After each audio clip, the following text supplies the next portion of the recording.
Ladies and gentlemen, we on the Outreach Committee have not yet begun to fight. I would like to take some time to unveil the church's outreach strategy for the upcoming year. It's a simple three-point strategy we call Operation Save the Heathens. The first wave of this operation will put us all on the front lines. In just a few days, you'll be receiving in the mail this script. Your mission will be to read it, memorize it, rehearse it, and eat it. We can't let this fall into enemy hands. Then, upon memorization, you will go down and knock on your neighbor's door and do as follows and say this. Hello, friend. I am your neighbor from down the street. We have never met, so I thought it about time I'd come down and get the ball rolling. Why, sure, I'd love to come in. The wonderful thing about this approach is it gives your neighbor the impression that we actually care about him or her. Once inside, you simply explain that the wages of sin are death, and the end of the world is just around the corner, and if they don't get themselves into a church quickly, they will burn in hell for eternity. Impressive, isn't it? The second wave of Operation Save the Heathens will only involve the ad board. Each ad board member will be assigned a neighbor who did not respond to the first wave. Each ad board member will also be assigned a bicycle lock, such as this one.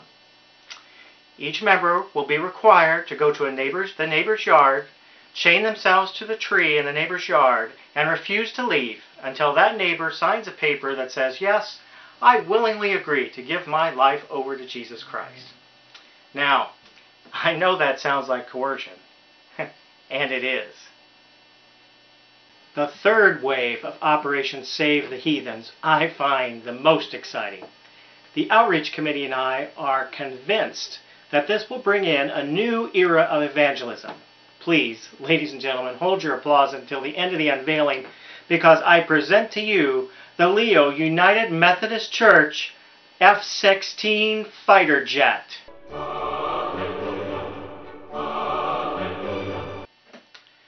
Now I can tell by the look on your faces that you're a little overwhelmed with this idea of a fighter jet, and rightly so.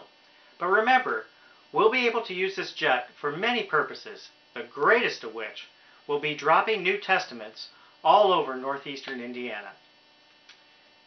Now, you may also be having some anxiety about the fundraising for this jet, and I rest assured we will have the funds. In fact, with a little faith and our new fundraising campaign entitled Operation Fly for Jesus, we will have a new fighter jet, F-16 fighter jet, in our parking lot by Easter.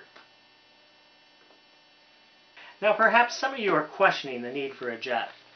Some of you may say that's desperate measure. Well, ladies and gentlemen, I say desperate times call for desperate measures.